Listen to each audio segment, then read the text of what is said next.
Երբ որ երկար ժամանակ չենք լվանում, չենք մաքրում մեր տների, սենյակների պատուհանները, արևը շատ ավելի խավար է ներգործում, մտնում մեր սենյակ։ Դա չի նշանակում, որ արևը կորավ, կամ արևը ավելի քիչ լույս է տալիս։ Արևը նույն լույսն է տալիս։ Ուղղակի մեր պատուհաններն են կեղտում, եւ մեր պատուհանների կեղտը թույլ չի տալիս, որ այդ լույսը ամբողջությամբ ներթափանցի մեր տները եւ մեր սենյակները։ Բայց առաքելքները, սիրելիներս, նշանակում է ապաշխարել եւ այդ ապաշխարությամբ մաքրել թե այդ պատուհանները մեր հոգում եւ թե հայլիները մեր հոգում։ Ապաշխարությամբ մաքրել դա չի նշանակում ամբողջ օրը եկեղեցով կամ եկեղեցում աղոթել։ Ապաշխարությամբ մաքրելը դա նշանակում է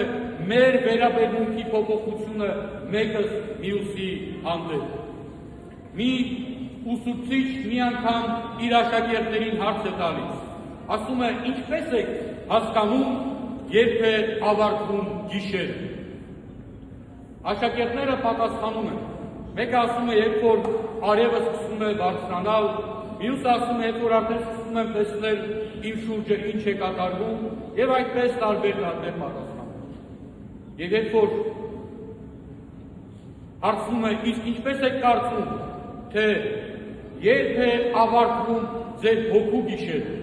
աշակերտները նայում են մեկը մյուսին, չեն կարողանում պատասխանել։ Եվ այն ժամանակ ուսուցիչը պատասխանում է, ասում է, հոգու գիշերը ավարտվում է այն ժամանակ,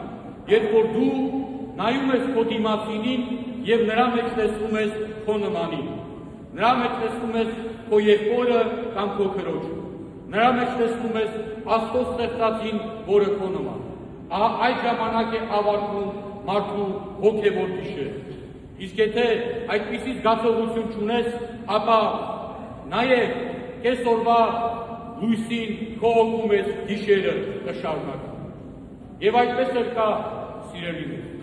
Մենք մեր կյանքով, մեր ապրածով, մեր շփումով մեկս մյուսի հետ պետք է կարողանանք այդ լույսը փոխանցել։ Մենք որ գալիս ենք եկեղեցի, եկեղեցուց դուրս գալուց, մեր աղոթքը անելուց հետո չպետք է նորից մեր դեմքերը փոխենք, ինչպես որ եղել ենք եկեղեցի մտնելուց առաջ։ Չպետք է նորից լցվենք այն խնդիրներով, որը որ մենք ունեցել ենք եկեղեցի մտնելուց առաջ։ Այլ պետք է փորձենք, որ մի քիչ ավելի փոխված, դեպի դրականը փոխված դուրս գանք եկեղեցու, եւ մենք կարողանանք մեր եկեղեցուց վերցված լույսը փոխանցել մեկը մյուսին։ Շատ մարդիկ չեն կարդում ավետարան, կամ շատ քիչ են կարդում ավետարան, բայց նրանք կարդում են մարդկանց դեմքերը, մարդիկ կարդում են մեկը մյուսին, մարդիկ նայում են մեկը մյուսին, եւ այդ մեկը մյուսի հետ նայելը, մեկը մյուսի աչքերի մեջ նայելը պետք է դառնա մեր յուրաքանչյուրիս պայծառակերպության սկիզբը։ Եթե նայես դիմացինին եւ կարողանաս դիմացինին մի ժպիտ պարգևել, դա նշանակում է դու որոշ չափով պայծառակերպել։ Եթե դու տունը խնդիրներ ունես եւ կարողանում ես այդ խնդիրները ներողամտությամբ լուծել, նշանակում է դու փոքրինչ արդեն պայծառակերպել ես։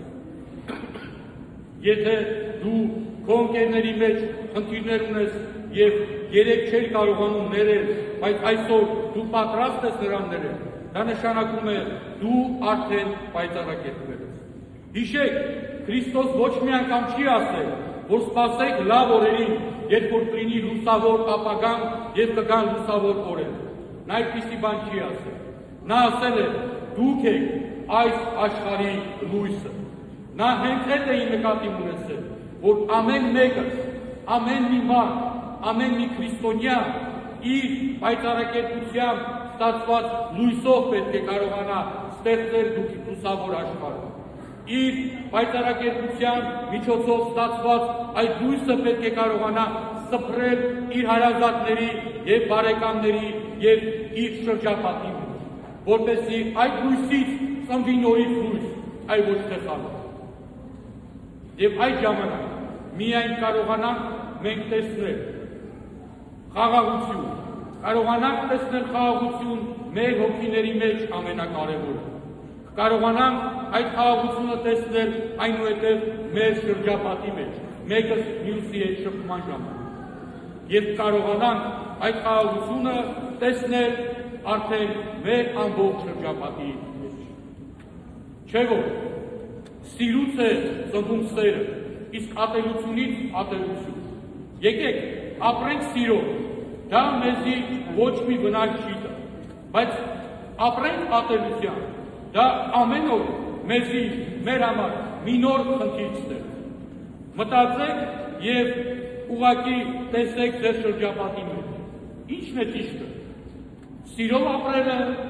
լուսավոր կյանքով ապրելը, թե ուղղակի ատել, բամբասել, չսիրել մեկս մյուսին, թե ուղղակի փնտրել մեկս մյուսի մեջ կեղծ, մեկս մյուսի մեջ բան, ասել սա այսօր սխալ էր հագնված, սա այսօր այսպես չնայեց, սա այսօր այսպես չխոսեց, սա այսօր այսպես ինչ-որ մի բան չարեց, թե ուղղակի փորձենք տեսնել մեկս մյուսի մեջ լավը, չէ՞ որ ամեն մեկիս մեջ էլ լավը կա, բայց մենք փակել ենք մեր աչքերը այդ լավի հանդեպ եւ միայն փորձում ենք գտնել վատ, որպեսզի դառնանք նրանից բարձր, բայց հավատացեք, Աստծո առջև բոլորս էլ հավասար ենք, եւ Աստծո համար, եւ Աստծո դատաստանի համար բոլորս էլ հավասար ենք, եւ ինչքան շարունակենք փնտրել մեկս մյուսի մեջ վատը, մեկս մյուսի մեջ կեղծը, մեկս մյուսի մեջ չարություն փնտրել, ապա հավատացած եղեք, այնքան ավելի արագացնում ենք Աստծո դատաստանը մեր վրա։ Աստծո դատաստանի համար կարևոր չէ, դու ունեցված ես ունեցել, չես ունեցել, լավ ես հագնվել, վատ ես հագնվել քո կյանքի ընթացքում, լավ տուն ես ունեցել, լավ մեքենա ես ունեցել, ոչ մի բան, այդ ամեն ինչը զրոյական է։ Աստծո համար կարևորը դա դու ես որպես անձնավորություն, դու որպես մարդ, եթե կարողանաս մարդ կոչվել նաև քո շրջապատում, ապա վստահ եղի, որ մարդ կոչվես նաև Աստծո համար։ Իսկ եթե քո շրջապատի համար դու լինես ուղղակի ինչ-որ մի արարած, որին կարողանան քննադատել, կամ որին երբ որ պետք լինի օգտագործեն, երբ որ պետք չլինի նրան մի կողմ նետել, ապա այդպիսին էլ դուք լինես Աստծո դատաստանի համար։ Մարդ պետք է իր հոգին, որը նստացել է Աստծուց, որը որ անմար է, պահի եւ փայփայի եւ լույսի մեջ պահի, այլ ոչ թե իր մարմնական խնդիրների, մարմնական դժվարությունների եւ մարմնական խնդիրների պատճառով այդ աստվածային հոգին իր մեջ նեղի եւ փոքրացնի եւ դարձնի այնքան փոքր, որ նա հալվի եւ գնա կենցաղային ֆիզիկական մարմնի մեջ եւ մարդը դառնա միայն ֆիզիկական մի արարած, որը մի օր կմվել է եւ մի օր հողի կդառնա եւ հողի մեջ էլ կմնա։ Եկեք մտածենք մեր հոգիների մասին, հիշենք մեր հոգիների մասին, չթողնենք մեր հոգիները խավարի մեջ մնան, այլ ինչպես Քրիստոս պայծառակերպվեց այն ժամանակ եւ այդ պայծառակերպությունը տեսան նրա աշակերտները եւ պատմեցին ժողովրդին, թող այդ պայծառակերպությունը այսօր գա նաեւ մեր հոգիներից մեզ։ Թող Աստծո այդ պայծառ լույսը ուղեկցի մեզ մեր կյանքի ընթացքում։ Թող Աստծո պայծառակերպությունը լուսավորի մեր ճանապարհները, թե մեր ֆիզիկական կյանքի ընթացքում եւ թե մեր հոգեվոր կյանքի ընթացքում։